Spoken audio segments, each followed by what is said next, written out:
también pues tenemos la situación de que aquí estamos hablando de bacterias, organismos procariotas, y que si los hay, también podemos hablar de organismos unicelulares, eucariotas y de simples algas, ¿no? Entonces, para que no se confundan, estamos hablando específicamente de las cianobacterias y de los virus que infectan a esas cianobacterias. Entonces, dado que infectan justo a estas bacterias, que se caracterizan por hacer fotosíntesis, de cada 2 inhalaciones y exhalaciones que tienen, una, el oxígeno que reciben en una de ellas es por las cianobacterias. Tiene una contribución bien importante a las características químicas y físicas de nuestra atmósfera. Entonces, estos virus pueden tener una influencia bastante profunda en ciclos bioquímicos, justo por eso, porque están pues, afectando a estas bacterias que participan en la atmósfera, ¿no? También participan en procesos de transferencia horizontal de genes, por lo menos históricamente lo hicieron, evolutivamente lo hicieron. Genes que permitieron que el metabolismo de estas bacterias cambiara. Específicamente me refiero a la fotosíntesis, que llegaremos a eso. Y pues tienen un impacto en la distribución de estas bacterias, porque la gran mayoría de las actividades son líquidas. Entonces, pues ejerce un papel de regulador poblacional. La dinámica poblacional es influida pues, por los fagos que infectan a la salud.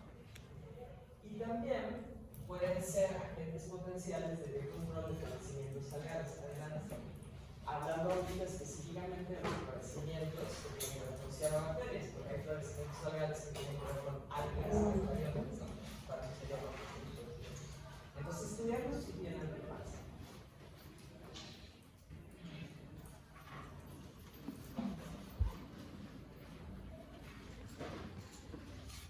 ¿Y si se ha dicho estudios en cuanto a reposar? ¿Sí se han aplicado? Más allá de lo experimental, no. El asunto con el biocontrol es que se puede ver muy bonito en papel. Es decir, la hipótesis que lo subyace puede ser buenísima y a nivel experimental, controlado, tienes tus cajas de PET que nos pensaron ciertos cultivos y pues actuamos y mira, pero pero cuando usamos biocontrol en un ambiente no controlado, que sería vida real, puede haber consecuencias que ni siquiera imaginamos. La historia está llena de esas consecuencias. Una de ellas, por ejemplo, fue la mixomatosis del conejo. Mixomatosis es una enfermedad provocada por o asociada a un virus de la misma familia que viruela, que con salmones, de cadena, y solo afecta a conejos. Entonces, ¿qué pasó? Se sabe que ese virus está asociado a una letalidad alta. En el conejo europeo, por ejemplo, cuando llega a la mixomatosis, pues pueden morir 7 cada 10, eso es altísimo. ¿Qué es lo que hace? Les causa estas lesiones típicas en piel, pero son hemorrágicas. Y se transmite por vectores, por pulgas, y creo que mosquitos, no estoy segura, pero pulgas se. Entonces, en Australia no tienen conejos. Está bien, no hay conejos. Y se les hizo buena idea, por una adaptación ecológica, meter conejos. ¿Por qué quieren conejos? Pues para cazarlos, ¿no? Conejos, escopeta y mala idea, ¿no lo hicieron? Se introducen al conejo europeo y los conejos se reproducen como conejos. Y entonces tuvieron 600, 300 millones de conejos en poco tiempo. Y eso ya no les gustó. Porque empezaron a comerse las plantas nativas, ¿no? Porque empezaron a desplazar algunas especies, ya no estuvo claro. Hay unas fotos, luego se las busco, que está impactante, ¿no? Es así como parte de la planicie australiana, en una parte muy árida, lleno de conejos, o sea, parece broma, de verdad, lleno de conejos. Entonces dijeron, no, y hay un límite a lo que puedes hacer con un rifle, ¿no?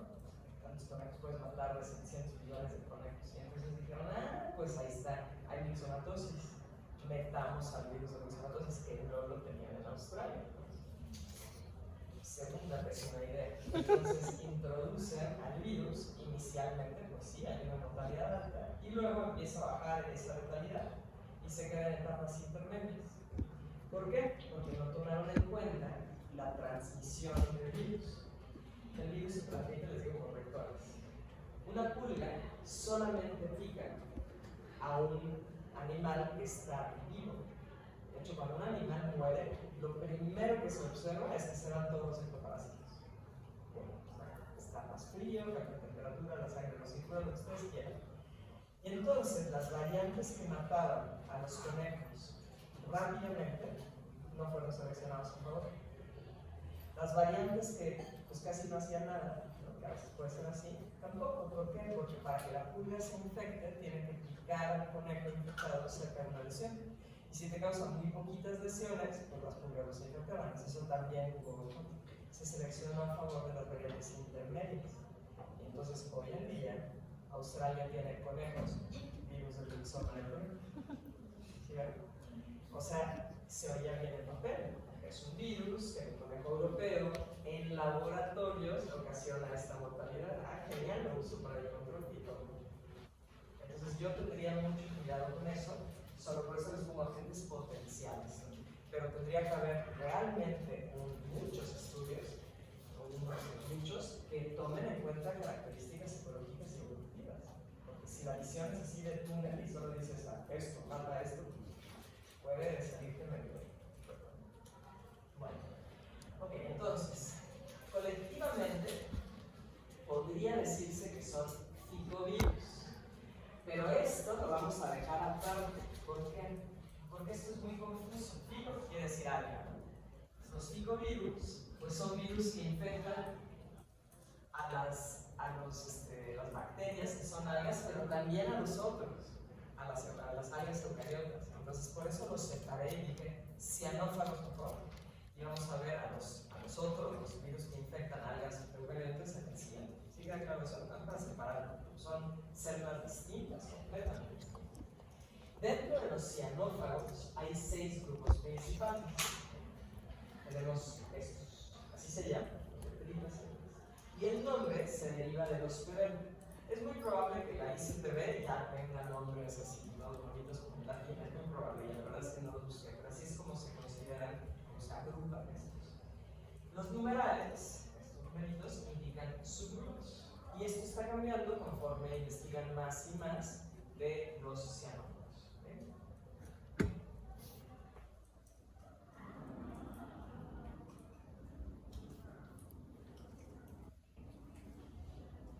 Entonces, el LPP es de Limpia, Lectonema y Formilia, que estos son nombres de cianobacterias. Y entonces hay subgrupo 1, 2, 3, 4, 5. Y luego hay 11 fagos que afectan a cianobacterias filamentosas. ¿Quién es cianobacterias filamentosas? Y estos son los AS, los E. Y estos son los más estudiados.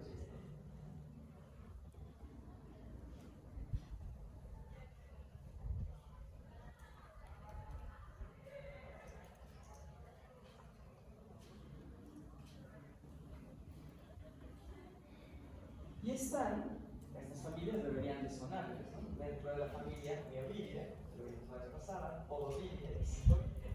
Y si logré al decir Miovidae, Odovidae y Sifovidae que llegara una imagen mental a sus cerebros, entonces ya lo hicimos. Todos estos son de clase 1 de Baltimore, es decir, todos de cadenas de ADN.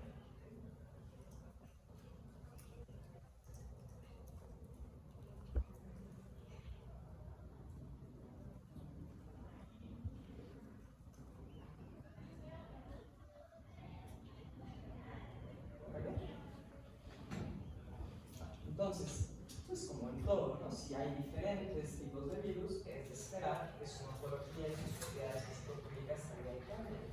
Por ejemplo, estos son de cabeza y gusarica y cola. Pues claro, si están en esas familias, y ya les expliqué cómo son esas familias, pues no nos tienen que sorprender. Y son parecidos a estos fagos, es decir, no son fagos pares. Acuérdense que los fagos pares se caracterizan por algo en particular. ¿Qué es? Exacto, tienen hidroximetilcitosina y eso juega un papel bien importante en su relación con las bacterias. Estos no, estos son fagos impares, por lo menos los descritos hasta ahora. Pero N1 sí es más parecido a estos fagos, a los fagos pares. Dentro de este grupo son más como fagos impares, dentro de este más como los fagos. Y su cola puede ser contráctil, puede no ser contráctil. Y algunos de plano ni siquiera tienen cola. Les digo por qué. propiedades morfológicas súper diferentes.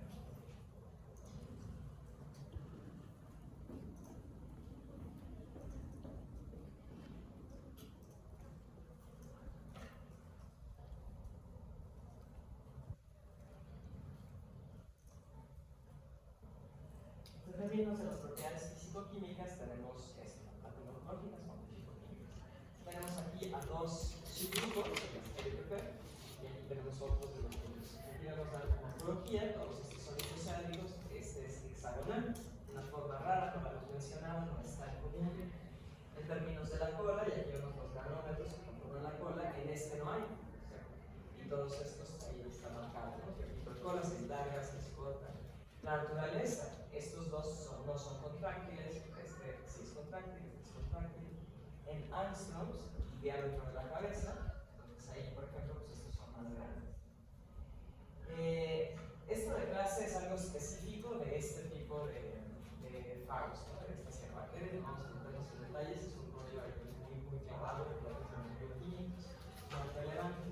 Su relación con los políferos, es decir, los fagos que infectan enterobacterias, ¿no? Si ponerles un nombre, pues serían políferos.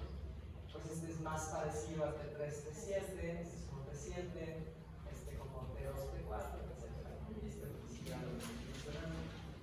Cuanto pesa datos, el ADN, pues el peso molecular, su contenido de guanina y citosina. ¿Por qué importa saber el contenido de guanina y citosina?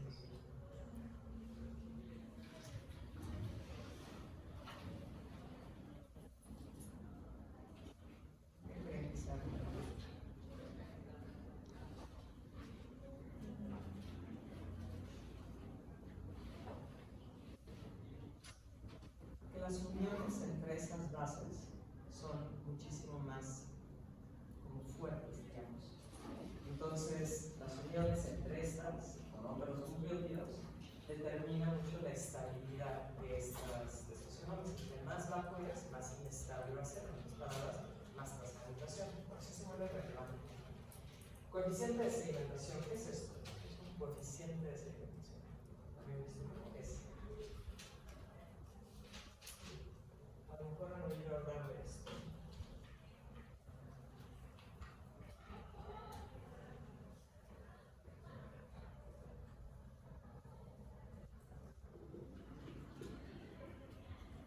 ¿Alguien va a hablar de eso?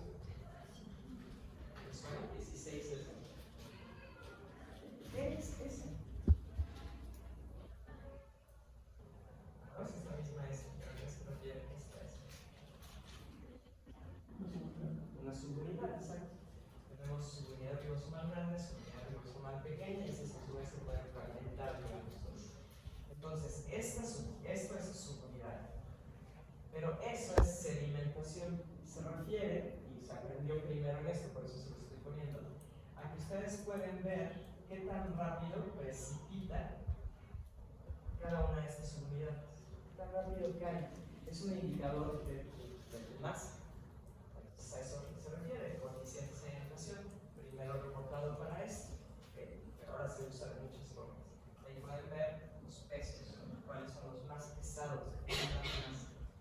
Y pues otras características así súper clavadas, ¿no? Su densidad en este tipo de soluciones. Esto es importante si ustedes quisieran, por ejemplo, purificar, lo más posible que se pueda en biología, soluciones que tengan virus, porque entonces si saben que pueden flotar a estas densidades, pueden ustedes hacer centrifugaciones de gradiente, que estén atrapados en esa capa, o sea, arriba de esa capa, y los van a estar, mientras que otras cosas se precipitan.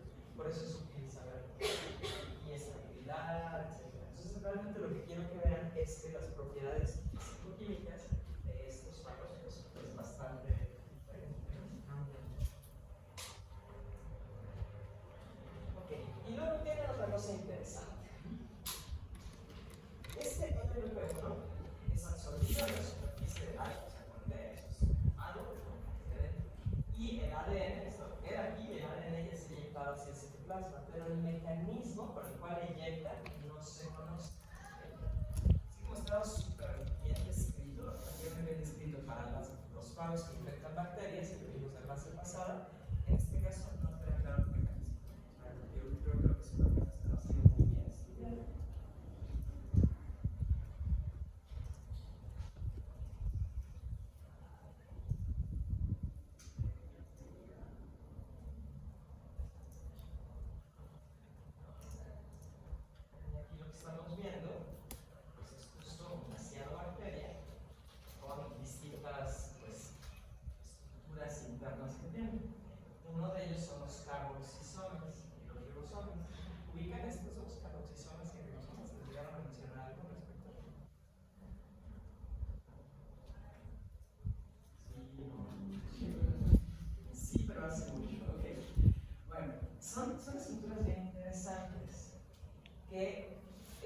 o sea, son la base de esto, el sistema Rubisco.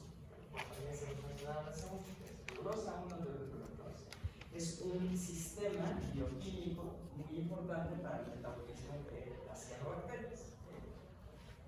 Bueno, entonces, lo que quisiera que vieran ustedes es, ahora también produce anhidrasa carbónica, la forma de estos elementos. Vean cómo son. ¿Les recuerda algo?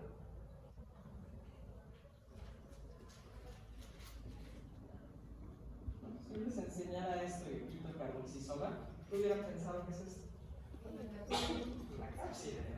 Interesante que tengan ellos esto, que no es un organelo como tal, son estructuras internas que juegan un papel metabólico y que tienen una estructura pues, bastante parecida a muchas de las estructuras virales que existen. Eso indica que ese fue su origen, porque se podía llegar por evolución convergente a una misma forma. Es como pensar, por ejemplo, en los panales de las avispas. Esa forma es muy estable en la biología, súper estable, que permite un mayor volumen con menos superficie. Es posible que sea simplemente evolución convergente que explique la forma, pero dado que estos son infectados por fagos, también podríamos plantear si no sería posible que el origen del carboxisoma, tan relevante para poder producir anhidrasa carbónica, que es base fundamental del metabolismo de las algas, de las cianobacterias, pudiera haber sido por un virus que explica personas en los comentarios. Entonces, con los cianógenos que se han estudiado, una vez que entran, 5 horas post-infección ya incrementaron la tasa de síntesis de proteínas de la bacteria. Así le está pegando en su habilidad de generar proteínas. Y estos virus en particular replican en las imaginaciones que hay de las lameras fotosintéticas. Recuerden ustedes que la fotosíntesis se hace pues en unas estructuras, en unas imaginaciones membranales, prolongaciones membranales, donde justo se puede llevar a cabo ese intercambio de electrones. Esto mismo es lo que luego entra por procesos simbióticos en la célula eucariota del linaje de las plantas, lo que permite que puedan hacer fotosíntesis. Nosotros no podemos, con algunas excepciones. Entonces, en esas imaginaciones es justo donde logra replicar el virus. También es interesante esta asociación con aquellos elementos celulares que son en donde se lleva a cabo la fotosíntesis. Lo comento que es interesante. También algunos otros xenófagos en un estroma volcánico. Ya cuando estábamos viendo la parte de replicación, la parte final, se decía que hay fábricas de producción virales y se puede llamar estroma. También se puede llamar un cuerpo de inclusión, o sea, un tipo de forma que se ve. El estroma es cuando se ve como granulado por dentro. Ok, y entonces va a empezar a ver por parte de los xenófagos, cuando entran y replican, 3 tipos de proteínas que sintetizan, y esto es muy parecido a lo que hemos visto: las tempranas, las intermedias y las tardías, que son las estructurales. Esto siempre es así. Lo último que producen los virus son las estructurales. Ya tienen ahí sus copias del material genético, ya produjeron los genes que necesitan para modular lo que hace la célula. Pero vean lo rápido que es, o sea, de 0 a 4 horas post-infección ya empezaron a sintetizar esas. Aquí hay cierto traslado, ¿no? De 2 horas hasta el final, las intermedias, y hasta el final, de 4 horas post-infección hasta que se lice, hacen estas estructurales.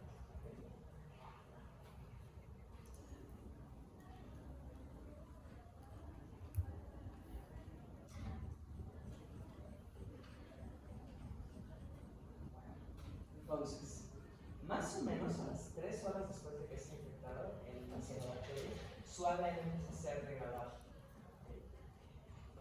El material que se genera de esa degradación es soluble en ácido y por lo tanto se puede estudiar de manera experimental, justo porque sabes que al venir degradado puedes medir su solubilidad en el ácido y determinar qué es lo que está pasando en términos de las tasas de degradación, pero no se degrada de forma total.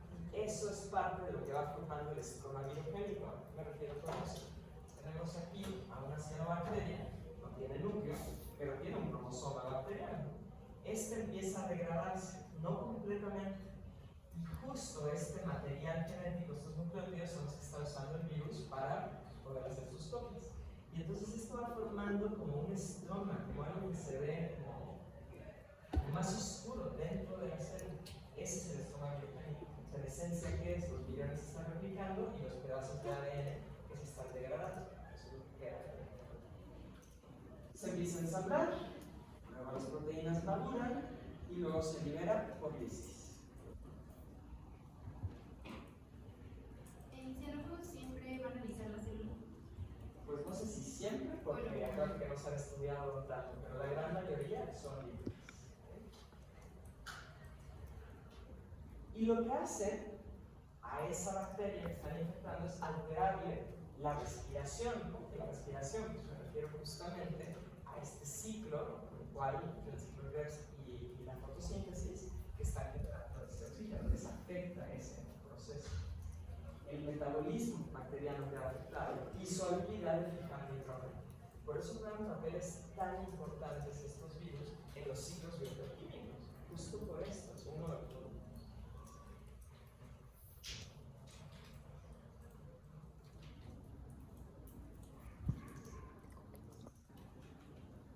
En términos de la lisis, lo que genera a la hora de que salen de la célula, acuérdense que habíamos hablado de las unidades formadoras de placas, era como el inverso, la antimateria de las unidades formadoras de colonias, ¿no? Por así decirlo. Estos están 150, estos son un poco menos, están mucho menos, y esto que refleja el tamaño. En general, entre más grande eres, menos va a ser el tamaño de la explosión, ¿no? Las unidades formadoras de placas en general es así. Obviamente no se lo tienen que aprender, lo esencial de esto es saber, puede variar y eso está relacionado con el tamaño del cuerpo. ¿Okay? No ganan nada si no se memorizan eso, en el caso de. Bueno, entonces, en lugares donde tenemos eutroficación, y cuando esa eutroficación es dada por cianobacterias, podrían ser, con mucho cuidado, con estudios muy detallados, una manera de controlarlo, porque la eutroficación de los ambientes puede ser muy severa. Eso está pasando mucho, por ejemplo, en los esteros que tienen el aporte de agua del río, por ejemplo, del Amazonas, ríos muy caudalosos, que están recibiendo por lixiviación, por desave, muchos de los fertilizantes que hay, están utilizando en la zona. Llega un aporte de nitrógeno buenísimo. ¿Y qué hacen las bacterias y otros tipos de algas? Pues proliferar como si no hubiera mañana. Pero si tienes una capa demasiado grande de esas bacterias, entonces empiezas a tener muerte de los organismos que están ahí abajo, ¿no? También requieren de las condiciones de luz, del oxígeno, de todo lo que tienen. Entonces, por eso es que se maneja, podría ser un elemento de protección.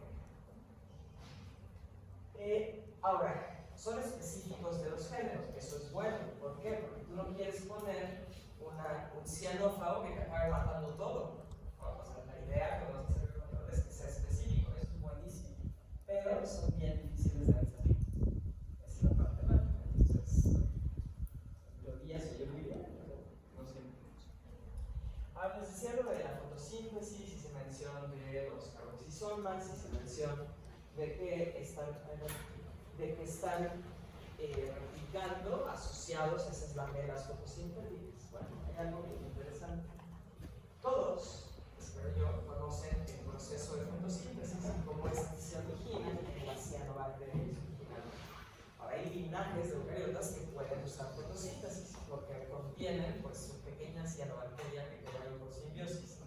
Se volvieron los cloroplastos. Las algas eucariotas, la mayoría puede hacer fotosíntesis y las plantas. Pero las originales fueron las cianobacterias. Y la pregunta es, ¿cómo pasó?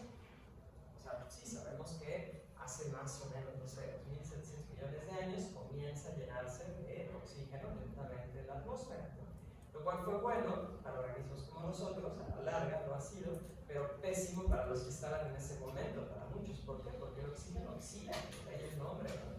Entonces eso también llevó a la aparición de la célula eucariota. Fíjense lo que eso significa, ¿no? Estas cianobacterias, pudiendo generar oxígeno, cambiando la atmósfera, en realidad fueron parte de lo que fue la presión selectiva para que algunas células dijeran, oye, voy a proteger mi material genético, y entonces formas el núcleo. Pero la pregunta es ¿cómo? ¿Cómo se da la fotosíntesis? Y ¿Alguien aquí ya llevó la clase con Fausto? ¿Quiénes llevaron la clase con Fausto? Ok, bueno, a lo mejor les suena, es posible que les haya dicho que la evolución es una pepenadora. No sé si se lo digo. ¿A qué se refiere eso? Que va tomando cosas que ya están y que pueden ser utilizadas en otro proceso. Como que va tomando, es un poco como de azar. Estas bacterias muy antiguas ya tenían muchos de los genes, muchos de los productos génicos también, que se usan en fotosíntesis, pero no se podía hacer la fotosíntesis porque faltaban elementos. Y lo que se cree es que esos elementos, los genes del fotosistema 2, se los dieron los vivos, los cianófagos, en una infección que no fue lítica. Por eso, en respuesta a tu pregunta, dijiste, todos son, no lo sabes, ¿no? La mayoría que se ha estudiado, que no son muchos, son líticos. Pero eso no necesariamente fue así hace 2.700 millones de años, ¿no? Podemos imaginar que haya una mutación diferente o que por algún error no utilizaron a las células, se integraron, ¿no? Y eso les dejó de herencia esos genes del fotosistema, y entonces ahora sí ya podría llevarse a cabo todo este proceso. Los genes de fotosistema 2, específicamente estos que codifican para una transcentrulasa y una reductasa, de esta manera, fueron heredados por cianófagos hace muchísimo tiempo. Entonces su relevancia fue muy importante. ¿Y qué tienen de eso? Pues lo que hacen, obviamente, no puedo decir que sí meten las manos al fuego, que así ocurrió, ¿no? Pero en los cianófagos hay estos genes, o genes homólogos, ontólogos, que puedes hacer ahí reconstrucciones filogenéticas y tratar de determinar cuál fue el origen, porque podrías decir, ¿y si fue al revés? ¿Y si fue la bacteria dándole por transferencia horizontal a los virus? Es otro escenario, pero es menos común que eso. Normalmente quien deja la información, menos ahorita, es el virus. Entonces eso es como el escenario más parsimonioso que se propone. Pero yo de ninguna manera meto las manos al fuego para decir así fue, punto, ¿no? Hasta ahorita la evidencia muestra eso. Entonces, ahora nos vamos con los ficófagos, que es así nos vamos a referir a aquellos que infectan algas eucariotas para evitarnos esa confusión. Hay una alta diversidad de estos virus porque hay una alta diversidad de algas eucariotas. Recuerden de nuevo que alga no es taxonómica, no denota una relación evolutiva. Y nada más quiero recordarles que hay algas eucariotas dentro de varios grupos. Nosotros tenemos 7 supergrupos de eucariotas. No sé si así los estudiaron ustedes. Si hubieran estudiado ustedes en tiempos de Linneo, varios siglos después, muchos, ¿no? Mucho tiempo después, hubieran visto pues, que hay solo reino animal y vegetal y se acabó, ¿no? Así es como lo veían. Eso ha cambiado. Luego Whittaker dijo, no, tenemos 2 reinos diferentes, y entonces se hablaba de moneda. Eso ya no está actualizado. Espero yo que no lo hayan aprendido de esa manera. Eso no está actualizado. Lo actualizado es decir que tenemos a procariotas y eucariotas únicamente refiriéndonos al núcleo, nada más, ¿no? Dentro de procariotas tenemos arqueas y tenemos bacterias. Lindbergh Willis hablaba de arqueobacterias. Eso tampoco tiene ya tanto sustento, actualmente se refiere a ellos así. Pues son, por la evidencia que tenemos, 2 grupos diferentes. Y de hecho, eucaria tiene más parecido con arquea que con bacteria. Entonces, el árbol de la vida celular, pues es estos 3 dominios. Y dentro de este dominio tenemos a estos 7 supergrupos. Tenemos 7 supergrupos de eucaria. Entonces, en Escabata tenemos algas. En Artoplástida tenemos algas. En este, SASH, que abarca hasta Renofilia, alveolar, grisaria, tenemos algas. Y luego acá, que ni siquiera han sido catalogados, son crípticos y se conocen como incertaceres. En otras palabras, no tengo idea qué es, ¿no? En Algozoa y en Histoconta no hay algas, y aquí es donde estamos nosotros. Entonces, con los animales estamos dentro de Histoconta, y ahí están nosotros, y aquí pues, no hay algas. Entonces, hay una alta diversidad y por lo tanto hay una alta diversidad de estos ficófagos. Y también en cuanto a su genoma, son de ADN o de ARN, hay lineares, hay circulares, de doble cadena, de cadena sencilla, de tamaño, pero lo más común es que sean de grupo 1 de Valkyrie. La pregunta es, es porque este es dominante en las algas eucariotas realmente, es decir, hay un sesgo real hacia las algas eucariotas si van a estar infectadas, van a soler estar con ADN de doble cadena, o es por un sesgo dado por la facilidad para aislar ciertos tipos de algas. En otras palabras, ni el chiste se ha explorado toda la diversidad de virus en toda la diversidad de algas. Entonces, nada más se los comento porque es interesante si lo damos como un contraste con los virus que infectan plantas. Los virus que infectan plantas suelen ser de ARN, es lo más común. Y los virus que infectan algas eucariotas suelen ser de ADN de carbono. A mí me parece interesante el punto.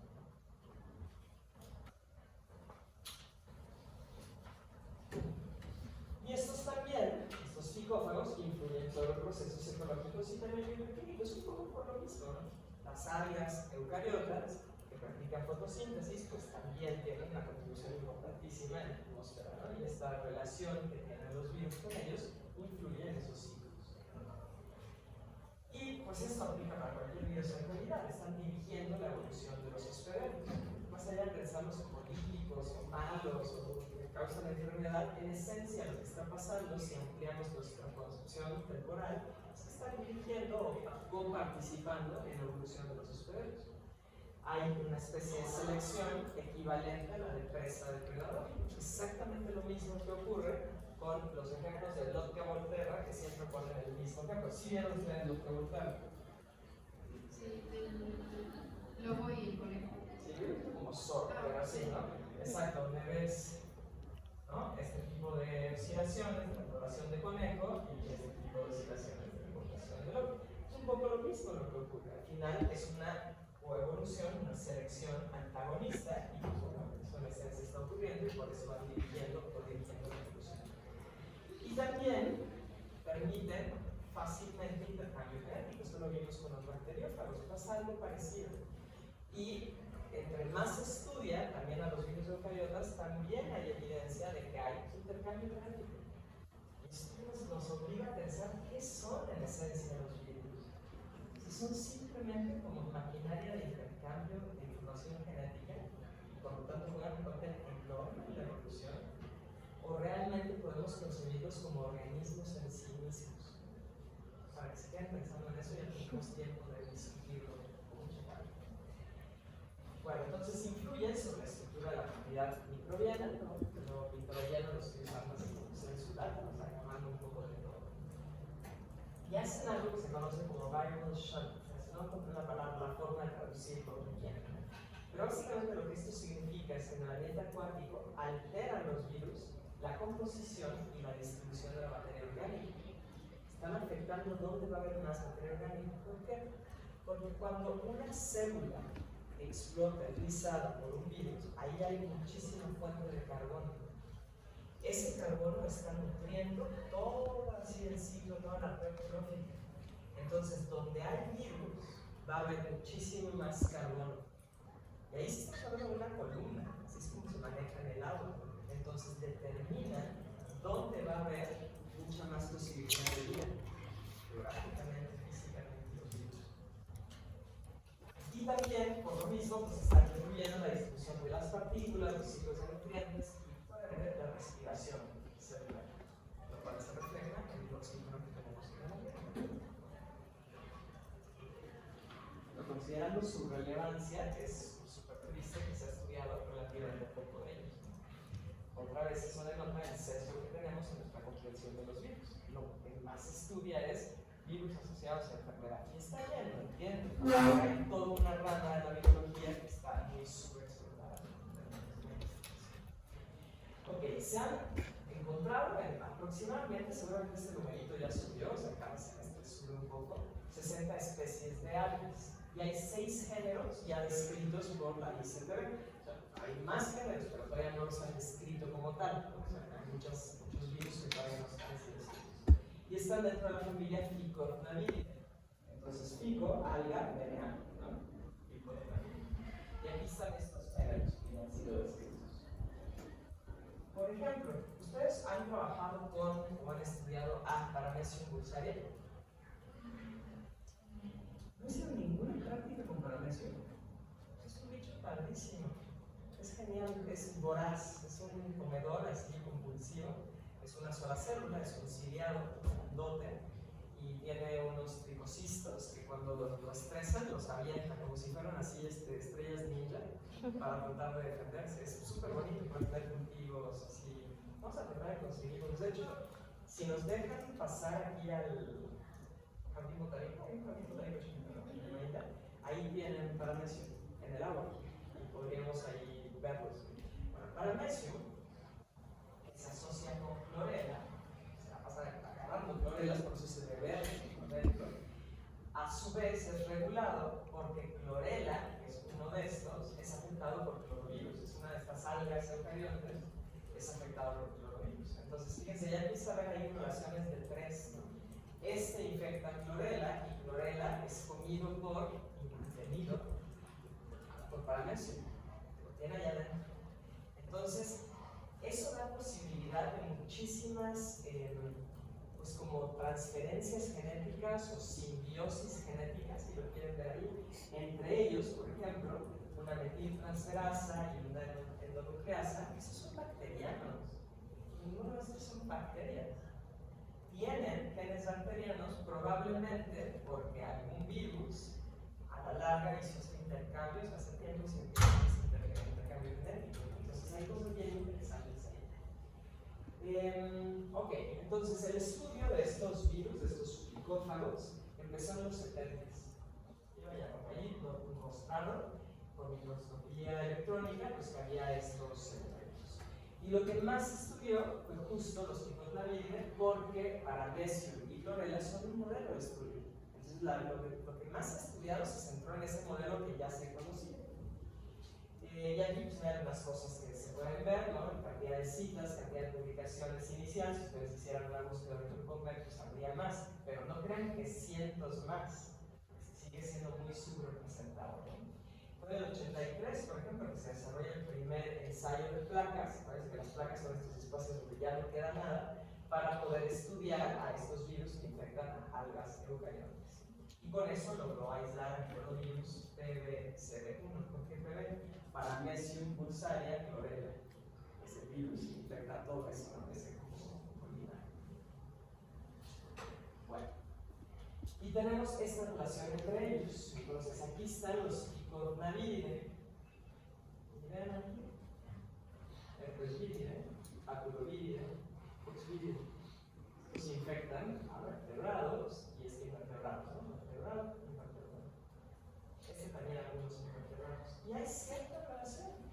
Entonces no es una relación así directa que dices, wow, veo vuestro origen así, pero hay una relación. Estos virus están compartiendo a nivel genético entre sí, y eso lleva a Juan Malga, una vez que entró a mi clase, se quedó así observando y dijo, es que los virus solo se pueden entender como un consorcio genético, y le doy la razón. Son una mezcla de intercambio de información entre ellos, que seguramente ocurrió hace mucho tiempo y que solamente está ocurriendo ahorita y no lo vemos. Solo podríamos verlo en millones de años hacia adelante. Picornavidae también está relacionado con Mimiviridae. Y yo mencioné a Mimiviridae al inicio, ¿no? En la primera o la segunda clase, cuando les dije que estaban encontrando cada vez virus más grandes, ¿no? Como que estaba rompiendo un poco la idea que se tenía que eran enanómetros. Esta es una familia viral que infecta protistas, como protistas así en itálicas, porque otra vez no es un grupo filogenético como tal, no son lógicos. Hay cierta relación aquí.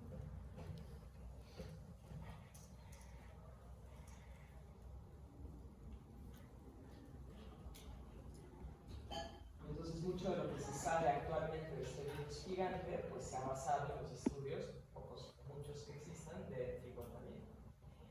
Entonces, el más estudiado dentro de este grupo es este, el clorovirus, que infecta Paramecium P1 y este es otro. Acariosis tufacia, que es otro de estos ciliados que tiene dentro muchísimos de estas clorelas. ¿Y por qué les interesa tanto clorela? Porque clorela tiene un valor económico enorme. Clorela se puede comprar, lo consideran de esos superfood, así que llaman, así como, no sé, ¿cómo que sería? Los que están así super metidos en estar todos fit y demás,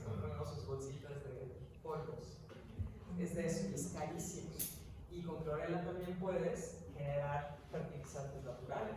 Imagínense el enfoque económico que esto puede tener, por eso estudian estos dos. Y bueno, algunas otras algas que también han tenido virus y que se han estudiado son esta diversidad. O sea, las algas de verdad es una cosa que podrían estudiarlos por semestres y semestres y no acabar. Pero lo interesante es que se ha visto que estos suelen tener distintos virus a la vez. Entonces es otra área bien interesante de ecología viral, porque dentro de cada una de estas se está dando o una cooperación o un antagonismo, una competencia. Esos virus que al final necesitan nucleótidos y demás elementos de la célula para poder pues, generar copias, ¿no? Entonces apenas están empezando a ver que pueden coexistir virus, allá en virus distintos, ¿no? Por ejemplo, el virus de Heterosigma akashiwa, hay un nombre, hay un virus de ARN y luego hay otro virus de ADN, genomas distintos. Y cuando entran en esta área, tienen dinámicas de infección opuestas. Uno tiene muy alta producción de virus y un ciclo lítico lento. Replicación rápida, pero menos partículas. Una cosa o la otra. ¿Qué hago? Entramos al mismo tiempo, a uno le conviene, órale, vas rápido, aunque salgan poquitos. Y el otro es, no, espérate, hay que ser lentos y sacan muchísimos más. Estrategias distintas, eso es pura ecología, tal cual. Entonces, esto ya está empezando a ser como un modelo de estudio interesante de ecología viral.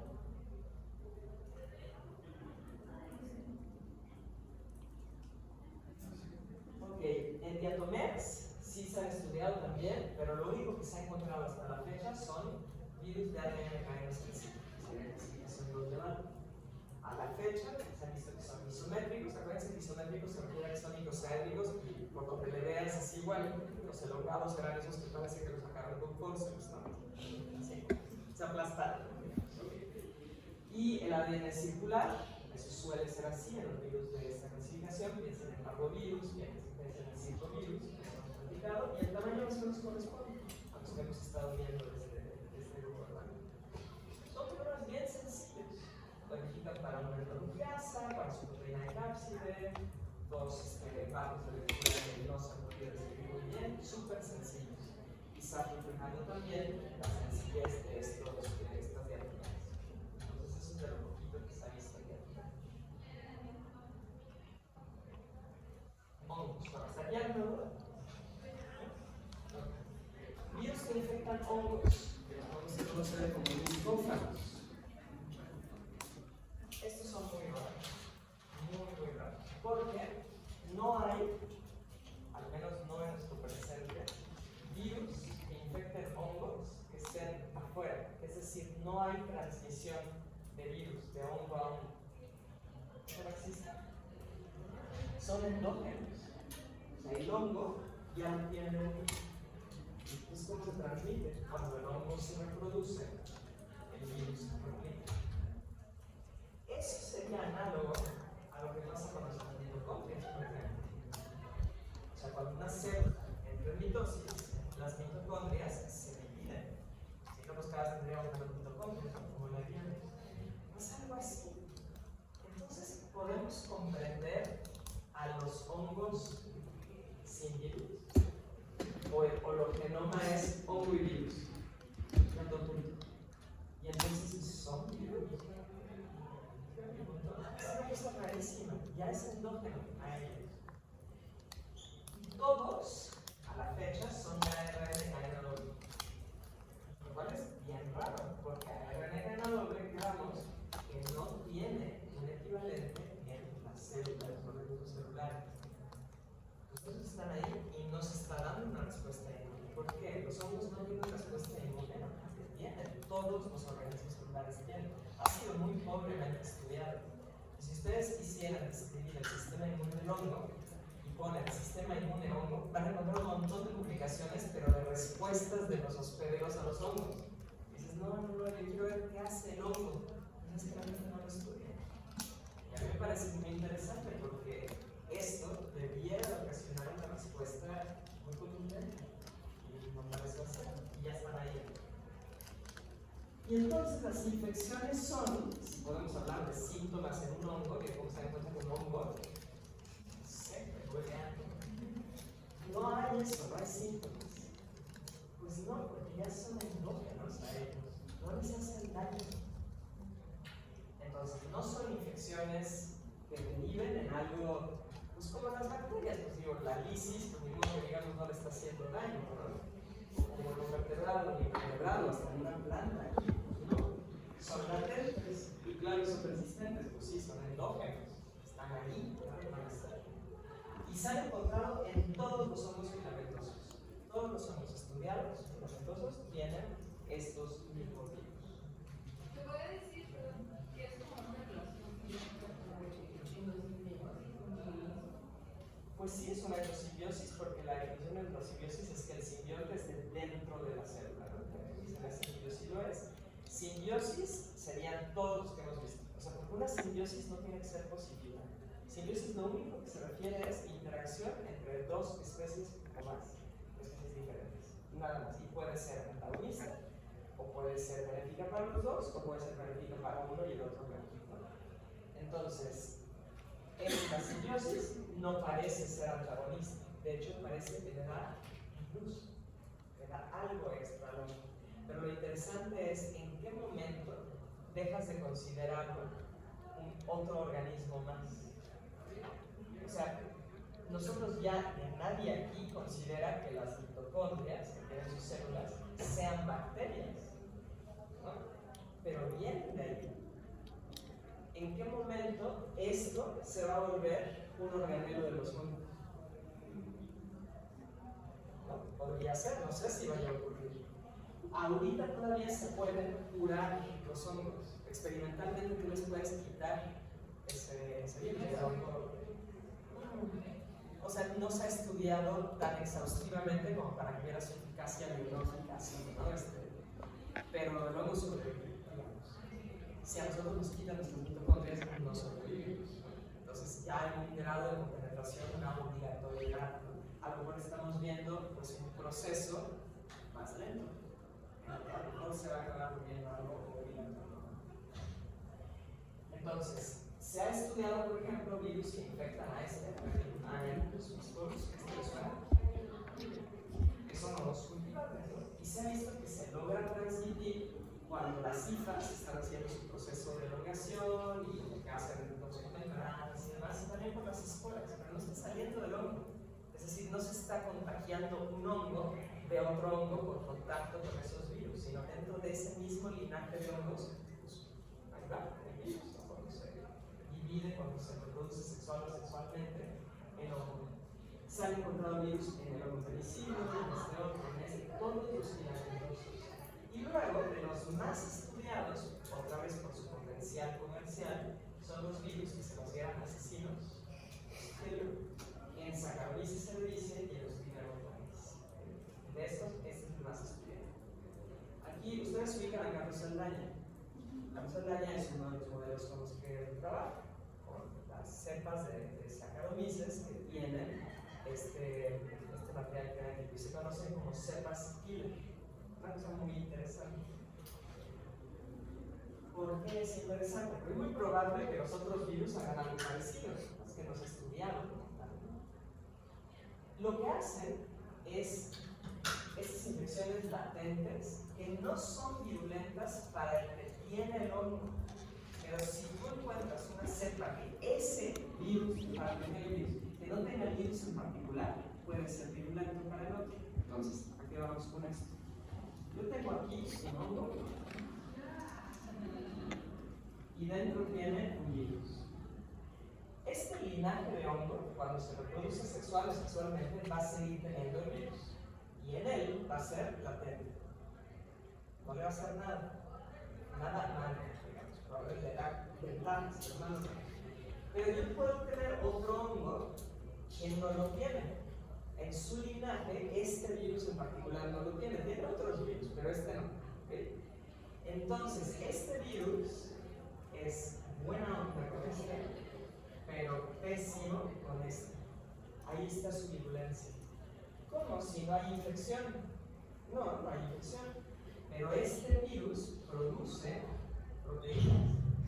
Cuando se las produce esta célula, porque la información genética del virus, ¿no? Estos pueden ser excretados. Y esto puede provocar la muerte de células de la misma especie de este que no tengan a ese virus. Bien. Este no es inmune a estas toxinas. Y este, por tener al virus adentro, es inmune a esas toxinas. Es una cosa loquísima.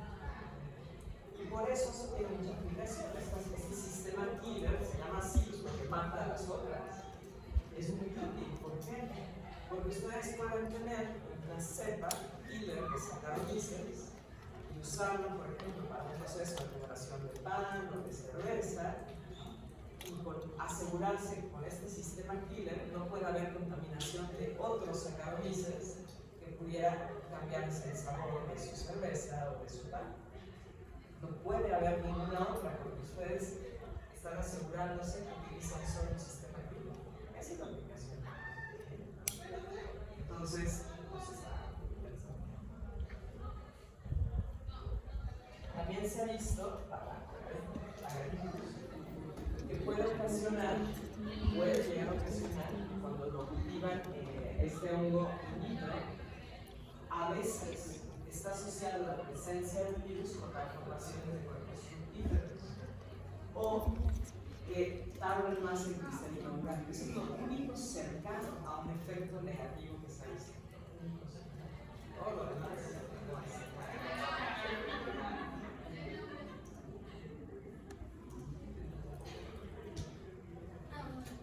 Entonces, cuando se habla de transferencia, el porcentaje de genes puede ser por fusiones de IFAS o por reproducción. Puede ser por fusiones que van. De IFAS y lo de las esporas o por reproducción. Sí, o sea, cada vez que el hongo se reproduce sexual o sexualmente, ahí es como la señal, digamos, para que ese virus pues también esté presente en las nuevas células que se generan, ¿no? Entonces está como pareado, está sincronizado la replicación viral con la reproducción del hongo. Y por eso te aseguras que todo ese linaje va a tener el virus, pero no te va a hacer daño. Más allá de en este modelo in vitro, se han visto ciertas deformidades. Es que me quedé pensando en el caso de las amanitas, no me acuerdo bien qué especies son, pero una es comestible y la otra es venenosa. Entonces dicen que ha habido como transferencia de genes a la que es comestible y ahora ya tiene pues toxinas, ya produce toxinas. O sea que ya no es comestible. Ya no es comestible y no me acuerdo cómo se dijeron. Creo que era como por lesión, o sea, como por. Ay, no me acuerdo si nos dijeron Mérida o Chiapas o algo así, que hubo casos de que la gente se intoxicaba así.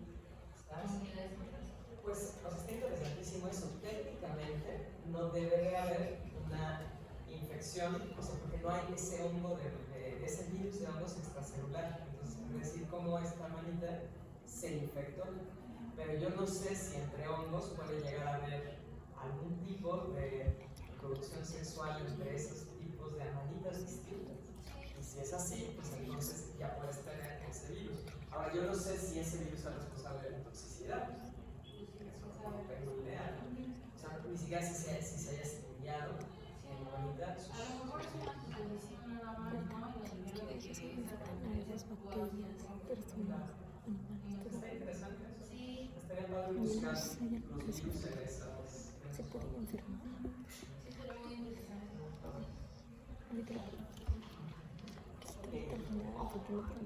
Entonces, estas cepas se dan porque producen toxinas letales. Y la levadura está infectada, ¿no? Como entre comillas, porque es una infección. O sea, nuestras células están infectadas de mitocondrios. Es como un concepto raro, ¿no? Son inmunes. Siempre. Ahora sí, quitándole el virus, sigue produciendo las toxinas. Si le quitas el virus, ya no produce la toxina, pero además, la levadura que ya se lo quitaste ya no es inmune. O sea, tú solo eres inmune si me tienes dentro. Si no, qué pena me das. Y si se puede quitar. ¿No? Eso es parte de lo que hace Saldaña. O sea, logra tener, si ya tienes un modelo contable y puede quitar esos virus. Se conoce como virus LA. Y se sabe que utiliza, o sea, regula la expresión de genes del cromosoma, de cromosomas del alga, del hongo, para poderse mantener dentro de la célula. sí hay como una especie de como manipulación para poderte quedar ahí. ¿Eso va a ser así siempre? Probablemente no. Más adelante en el tema de evolución vamos a ver, por ejemplo, la relación de algunos virus con avispas parasitoides, que ya genes de la avispa los tiene el virus y genes del virus los tiene la avispa. Es como, yo te uso, tú me usas, y tú no me vas a ningún lado, mutuamente. Siguen siendo dos organismos todavía, pero ya hay esa dependencia. A lo mejor esto va para allá, quién sabe. Y como les digo, no hay transmisión extracelular, ni en Saccharomyces ni en ningún otro, ¿no? De manera natural, ustedes sí pueden hacer una transfección de una célula de hongo y meterle ese virus, pueden hacerlo, ¿no? Pero de manera así natural no hay transmisión. Ese es el virus, si tenían curiosidad. Para que vean una foto, ¿no? Entonces, en realidad lo que está ocurriendo con este virus, que le llaman virus de ayuda, ¿por qué? Pues porque ayuda a Saccharomyces. ¿En qué sentido la ayuda? Competencia. O sea, si está junto con otras de su misma especie, o misma cepa incluso, que no tengan ese virus, pues entonces va a tener una ventaja selectiva y por eso se considera de ayuda. Y lo que está ocurriendo con este es que se está dando un proceso de transcripción, traducción y se encapsula. ¿Por qué? Porque acuérdense que es de ARN de doble cadena. Entonces sí sigue como encapsulado, lo que nos obliga a pensar, si no estuviera encapsulado, lo detectaría el hongo y entonces habría una respuesta en contra o no. Y es así como se mantiene allá. Ok, ¿dudas?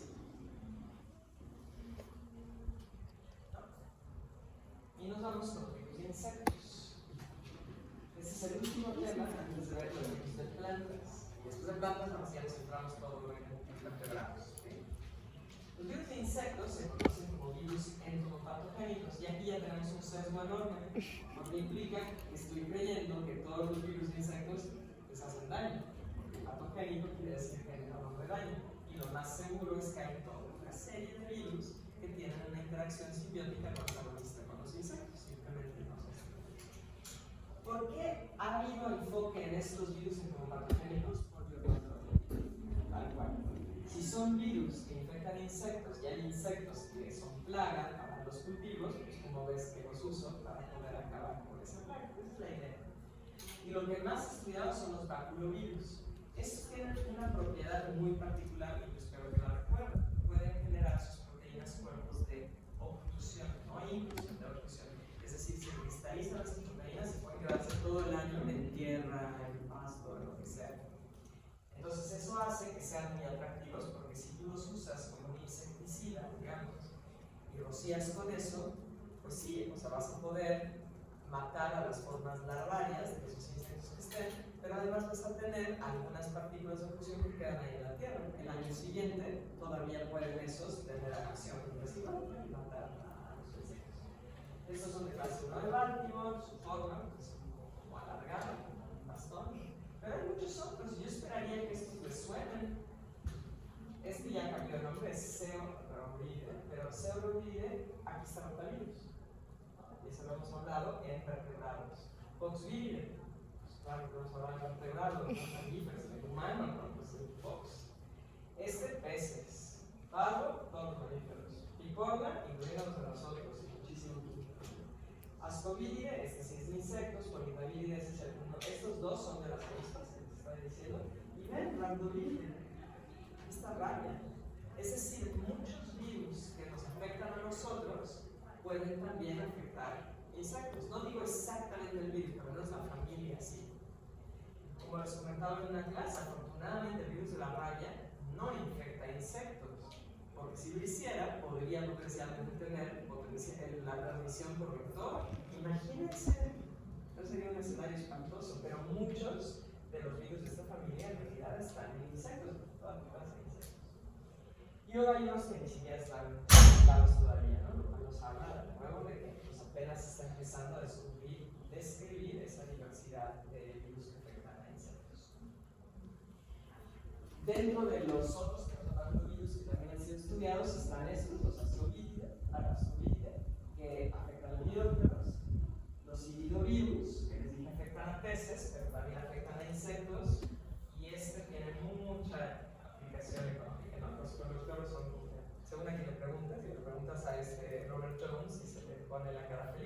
Tenemos un productor y pues el párpado empieza a temblar.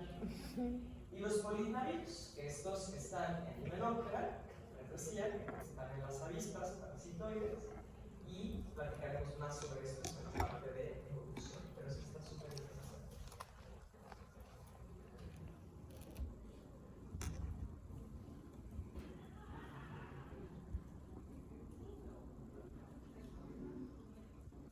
Los baculovirus. Hay, a la fecha, cerca de 300 de estos baculovirus aislados, de las cuales ya hay 30 especies identificadas, bien caracterizadas, y se sabe que pueden afectar hasta 600 especies de insectos. Algunas son generalistas, algunos de estos virus, y otros son especialistas. Y los que son especialistas son los que tienen un uso comercial. Y bueno, obviamente necesitas usar para el control algo especializado. Si no, imagínense el desastre que provocarías potencialmente. Entonces, estos son usados, y reunidos también. Hay cerca de 70 especies, y estos son específicamente hacia el bióticos. También tienen su uso comercial.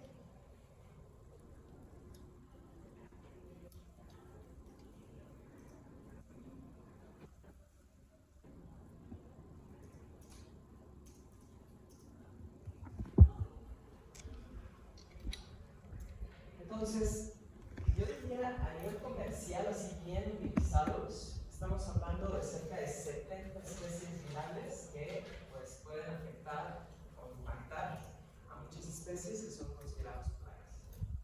Fuera de eso, ver su aporte en términos evolutivos y de ventaja ecológica, pues sería únicamente estos virus que infectan a estos parasitoides. Eso es lo que se ha vuelto un modelo de estudio, como digo, nos vamos a ver más adelante.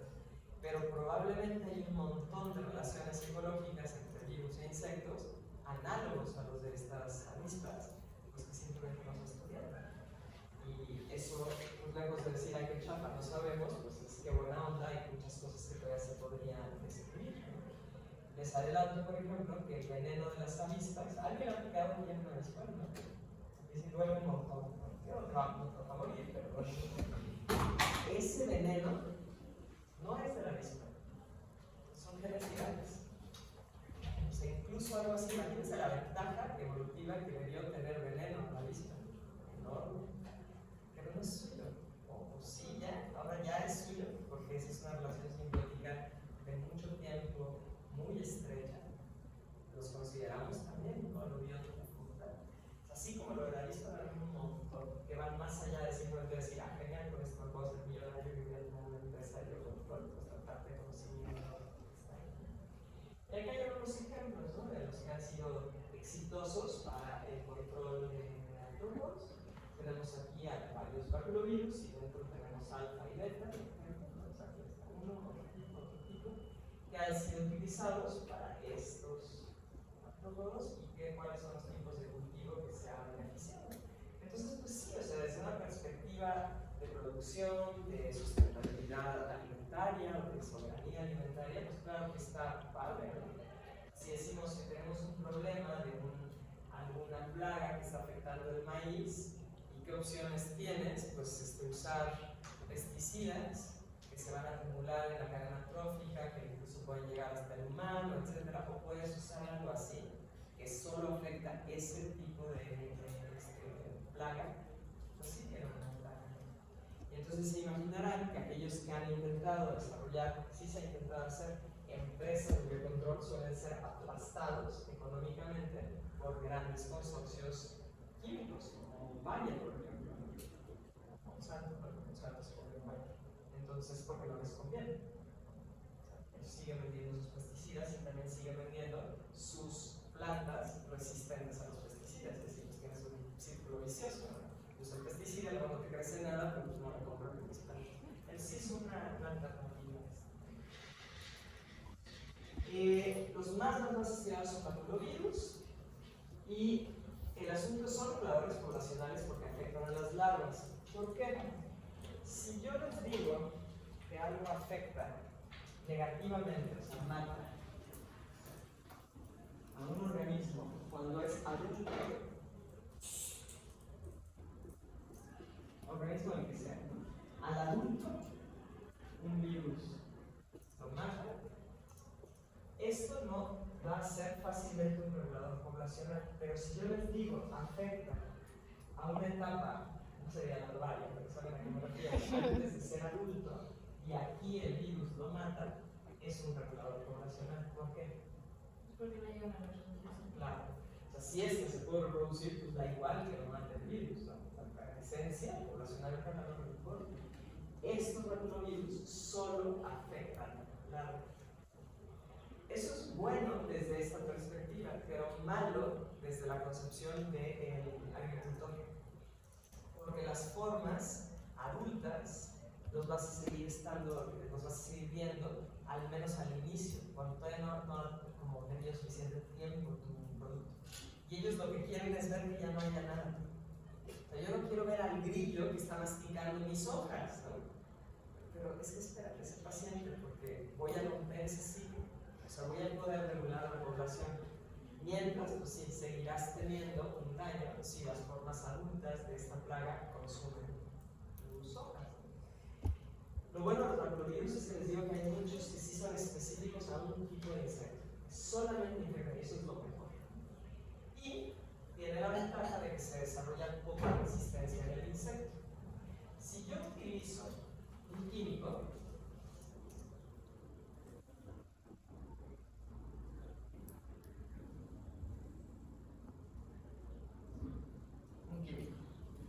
y eso es porque quiero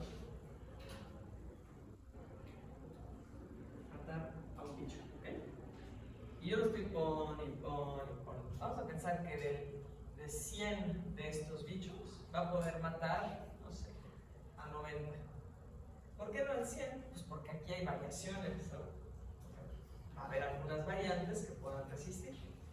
Y entonces a la larga, los 10 que quedaron van a ser los que produzcan la progenie y con mucha seguridad van a ser resistentes.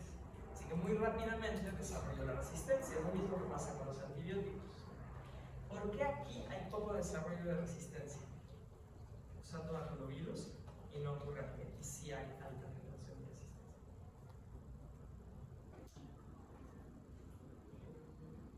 Pues si es específico para larvas, si es donde infecta, se mueren o dejan morir. Pero podría pasar lo mismo, ¿no? Podríamos decir, aquí hay un virus, un baculovirus, yo lo pongo, aquí está mi larva, igual de 100, si quieres mató a 95, pero todavía hay 5 que son resistentes.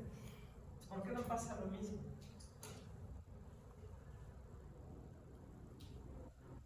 ¿Qué hay intrínsecamente distinto entre esto y un baculovirus?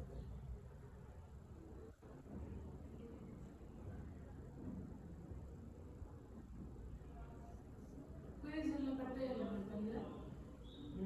¿La mortalidad que induce? Ajá. No, en realidad no. Si quieres lo ponemos igual, 90. ¿Puede ser una respuesta inmune? Técnicamente hay respuesta inmune al químico y a esto.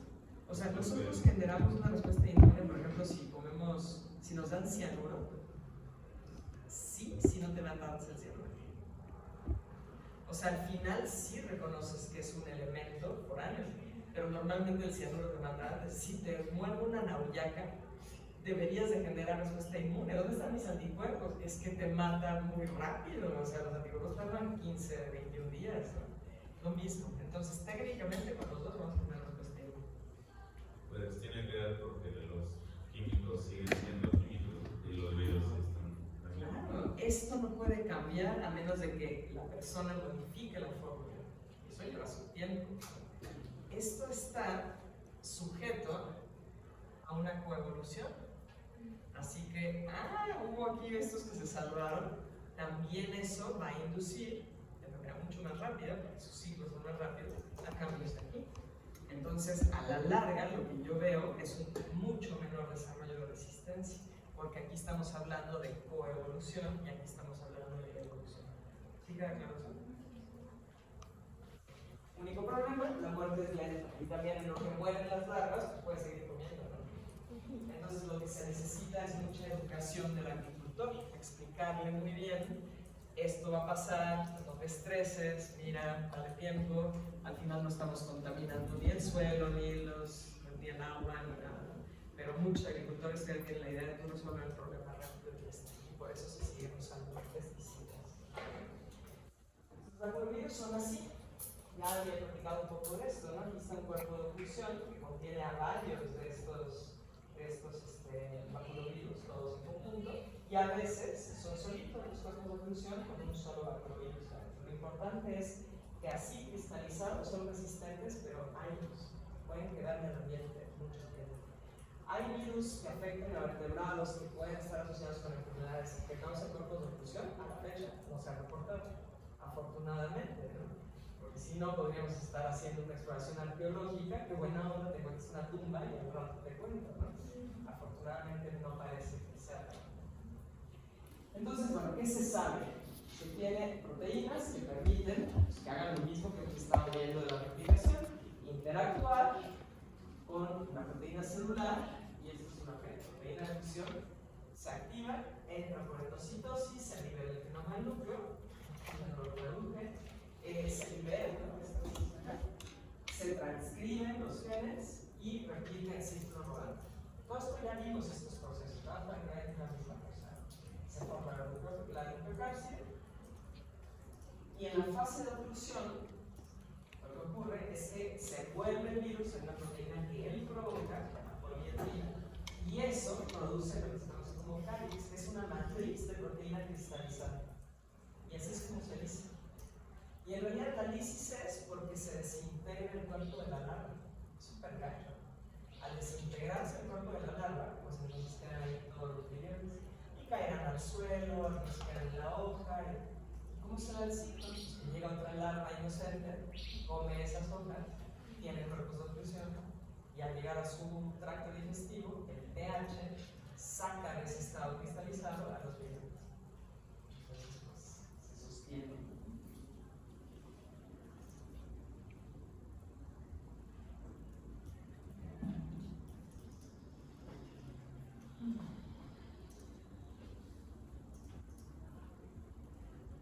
De nuevo, aquí podemos ver cómo se dan estos cuerpos llenos de los virus oclusivos. Están bien protegidos y el tamaño pues, es bien pequeño. O sea, imagínense una hoja que tiene un montón de estos cuerpos. Súper chiquito. Entonces, pues es súper fácil que un insecto, una larva, pues se alimente y encuentra ese daño.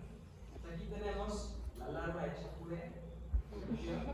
Se están liberando estas partículas ocluidas a las hojas, al suelo, caer aquí unos poquitos, y el ciclo continúa porque una nueva larva pues se come las partículas, no las detecta, y entonces eso es lo que permite que se sostenga este ciclo. Ni siquiera tienes que estar aplicando y reaplicando el producto, cosa que con químicos tienes que hacer, ¿no? Aquí está este inocente comiendo estos cuerpos poliédricos de oclusión, entra en su tracto intestinal, aquí hay un pH alcalino, y eso disuelve el poliedro, y hace liberar los viriones y hace lo que ya hemos estado viendo. Aquí está en estas células intestinales las proteínas que utiliza como cerradura. Su proteína hace clic, cambian las uniones de esas proteínas, se expanden el partido de fusión y ya va a entrar de esa manera. Y eso es lo que pasa. Esta no sabe lo que espera. Ya lo pasó. Pues sí. A veces digo, los preparados los cubre, ¿no? O sea, los destruyen por completo la reacción, pero es de dentro hacia afuera. Sí, o sea, si nos ponemos muy sociedad protectora de las larvas, pues está muy bien. Entonces, ahora, ¿es ético, es legal incluso, quitando lo ético si eso no les importa, es legal que yo agarre baculovirus y me pongo con larvas de insectos a generar más y más en el laboratorio? Ni siquiera necesito una infraestructura grande, pues puedo poner larvas en cositas pequeñas, ¿no? Incluso genero un montón de viriones y esos que ya están en cuerpos de oclusión los pongo en frasquitos y los vendo y le pongo, no sé, Carina Plus, ¿no? ¿Eso es legal? ¿Por qué no? Porque yo ya te lo patento antes. Voy a probar mi idea, ¿no? Puedo patentarlo.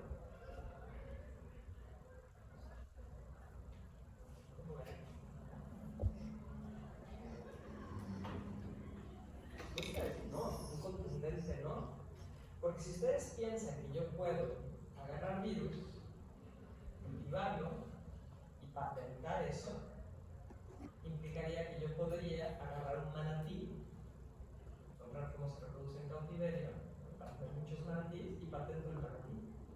¿Alguien aquí creería que es posible que yo patente un manatí? Yo no puedo patentar algo que yo no cree y que se hace normalmente en vida libre, ¿no? Sería terrible si se pudiera. Afortunadamente no se puede. ¿Qué sí puedo patentar? Algo que yo cambié genéticamente. Entonces, los baculovirus ya se están utilizando como tecnología recombinante, con ingeniería genética. Y entonces al baculovirus, que requiere de ADN, de cadena doble, genoma grande, muy manipulable, le puedes meter un gen, por ejemplo, de hormona diurética de insectos. Y entonces acelero la muerte de las larvas porque les provoqué una deshidratación tremenda interna. O les puedo dar hormona juvenil y así evito que se vuelvan adultos. Entonces tienen más etapa en la que pueden morir antes de un minuto. O una esterasa que les cambia su metabolismo, se sienten muy llenos, ya no ponen en otros más. O digo, si queremos ser más brutales, como ven que le pongo el gen que codifica para la toxina de los escorpiones. Entonces la larva se come el baculovirus y es como si le hubiera picado un escorpión por dentro. O Clostridium botulinum, a ver, muévete, ya te paraliza todo tu sistema nervioso, o neurotoxinas, o lo que ustedes quieran. Y eso sí ya se puede patentar, porque tú lo modificaste.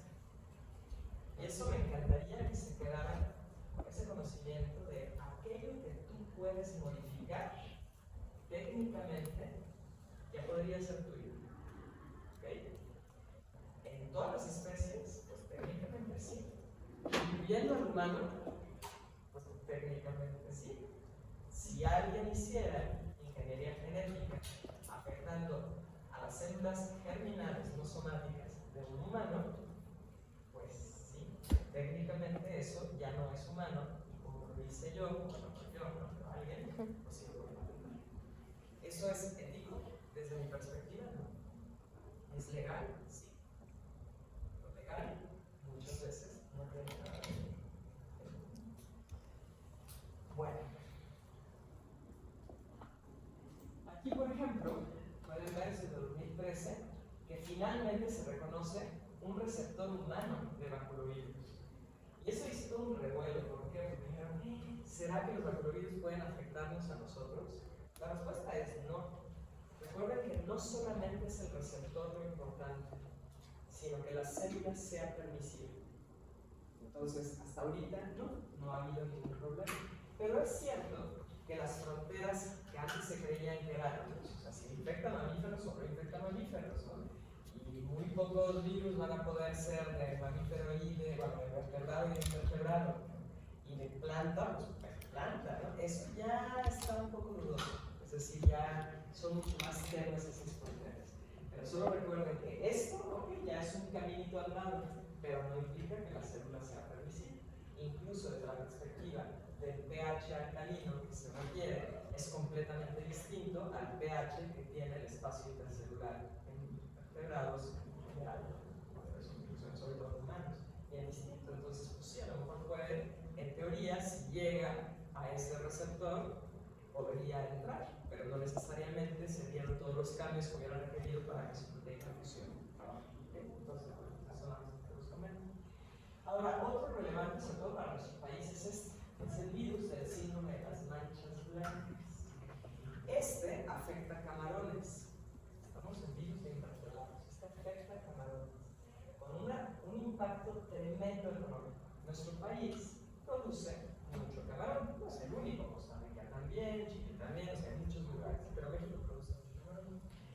Antes era la flota tunera, lo que más dejaba dinero en términos de uso económico del mar. Nos embargaron los gringos. Pues sí, porque estaba económicamente mucho mejor por la flota tunera en México que Estados Unidos, y no les gustó. Yo no estoy diciendo que haya estado mal que exigieran que fuera cuidadoso hacia los delfines y tortugas y demás, la flota. Por eso yo lo voy a aplaudir toda la vida.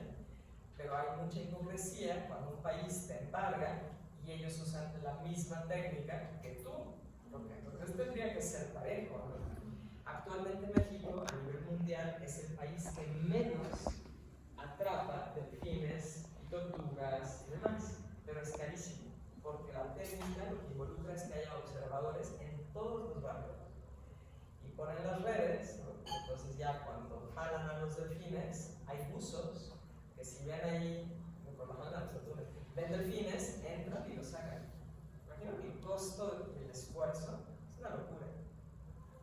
Entonces, bueno, eso fue la historia económica, eso provocó muchísimo problema en México y entonces la flota camaronera es la que más ahorita sube y estamos así de que nos embarguen. Ahora, de nuevo, por el motivo real no lo apruebo, es un asunto económico, pero el que están diciendo, pues tienen razón. La manera en la cual agarran camarón es con redes de arrastre.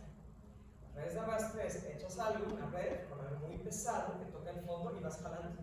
Imagínense el daño ecológico que haces ahí. Claro, eso está fatal. Tendría que pensarse de qué manera se puede hacer más sustentable. Una de las formas que han propuesto, que no necesariamente es más sustentable, es pues hay cultivado camarón. Y entonces tienes granjas de camarón flotando, ¿no?, cerca de la costa. ¿Y por qué digo no necesariamente es más sustentable? Porque para tener un montón de camarones juntos, hacinados y estresados, forzosamente vas a tener que utilizar antibióticos, quizás antivirales, no necesariamente hormonas para que produzcan más rápido y estás contaminando todo ese ambiente. Por eso digo no necesariamente sustentable. Pero bueno, apareció este virus del síndrome de la mancha blanca cuando empezaron a tener las granjas de camarón. Acuérdense que no es lineal la concepción de enfermedad. El camarón antes no era afectado, salvo para algunos camarones, pero no era un problema, porque el camarón no suele estar así y no suele estar recibiendo todo lo que le dan, que es pues, más tóxico, más químico, ¿no?, para su producción. Ahora es un problema. A lo mejor cambió la relación simbiótica entre el virus y el camarón. Es posible, ¿no? Pero es bueno que lo sepan, pues porque en este país hay mucha necesidad de estudiar el virus asociado a este síndrome de la mancha blanca y de saber diagnosticarlo oportunamente y potencialmente hacer algo al respecto.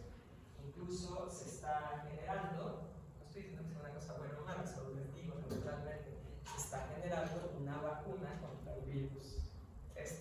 Lo cual es extraño porque es un invertebrado, no tiene sistema inmune adaptativo, por lo tanto no puede haber memoria. La vacuna se basa en que haya memoria, pero creo que las farmacéuticas lo están generando a partir de ARN mensajero. Entonces, se los comento, esta publicación está en el campus, si quieren verla, es de las pocas publicaciones en biología que están en español, si se lo ven como algo atractivo, pero les puede dar una idea de algo que potencialmente puede ser un campo de trabajo, una oportunidad laboral para biólogos, ¿no?, aquí en este país. Y ya, se los puse, sí, aquí ya estamos. ¿Dudas aquí? ¿No? ¿Nada que quieran preguntar? ¿Saber? ¿Hay algún virus que infecte a otro virus? Es que con infectar es un concepto raro porque implicaría entrar dentro de, ¿no?, y un virus no es una célula. Entonces, si esa es tu pregunta, no se ha descrito un virus que entre dentro de otro virus. Pero sí hay virus parásitos de virus. Entonces, parásito es definición simbiótica. Algo que se agandalla a otro algo, ¿no? Eso sí lo hay. Y se conocen como satélites. Los vamos a ver en la parte de partículas subvirales. Entonces, tenemos un virus que hubiera hecho de las suyas en esta célula. Y tenemos al virus satélite que coinfecta con este.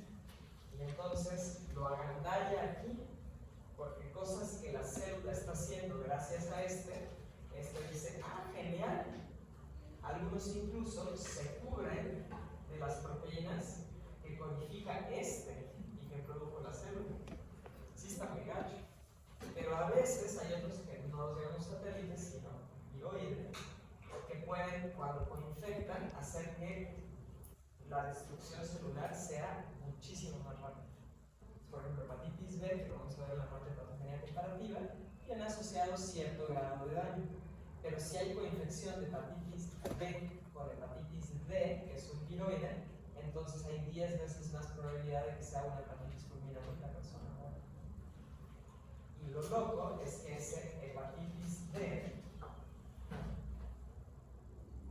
que es un viroide, el genoma es de ARN, cadena sencilla, positivo. Hepatitis B, ¿recuerdan cómo es el genoma? El virus de hepatitis B, ¿cómo es el genoma?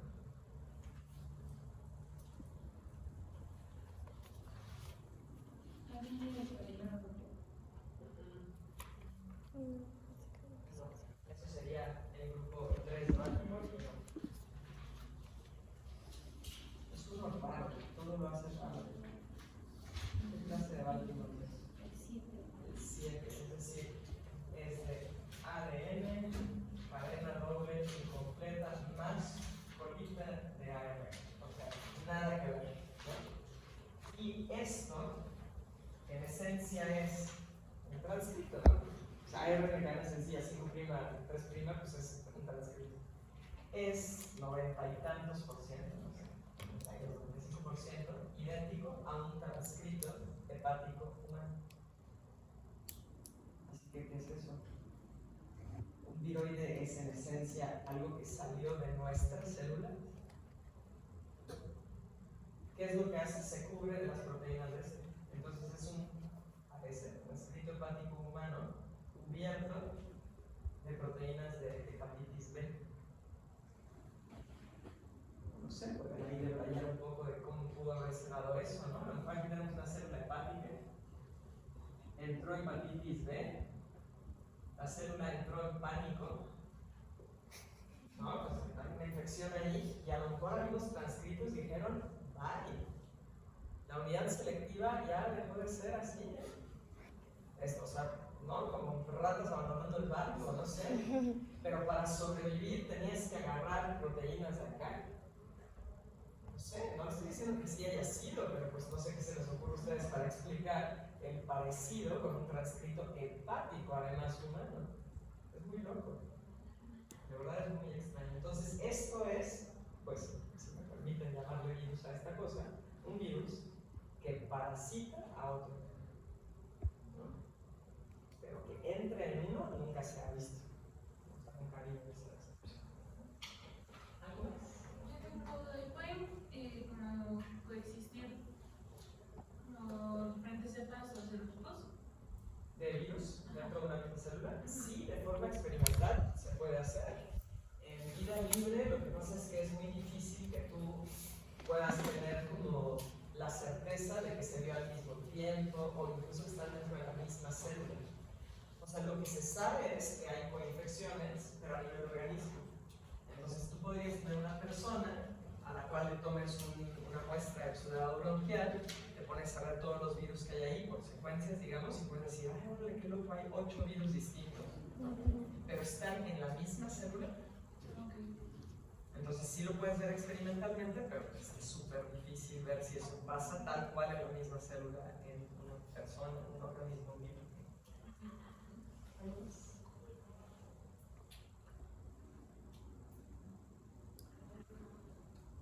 La siguiente clase es de plantas, me parece. ¿Alguien tiene el calendario ahí a la mano?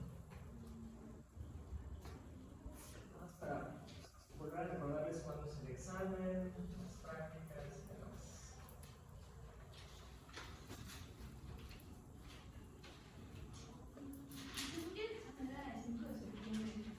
El examen el 5, ¿ok? Y mañana, ¿qué nos toca? ¿Plantas?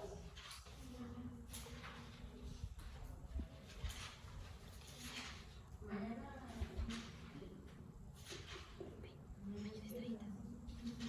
es viernes, ¿no?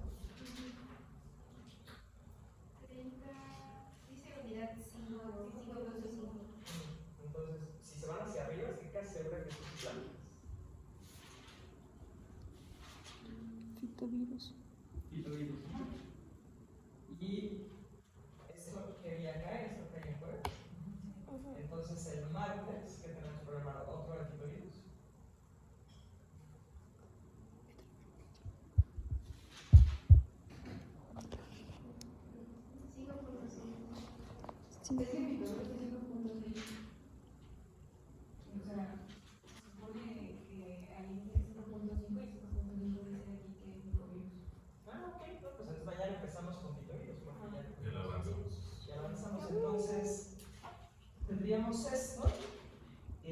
Si terminamos, genial, y podemos usar el martes para resolver dudas del examen, y si no terminamos esto, pues nos espera hablar, el tiempo para ver.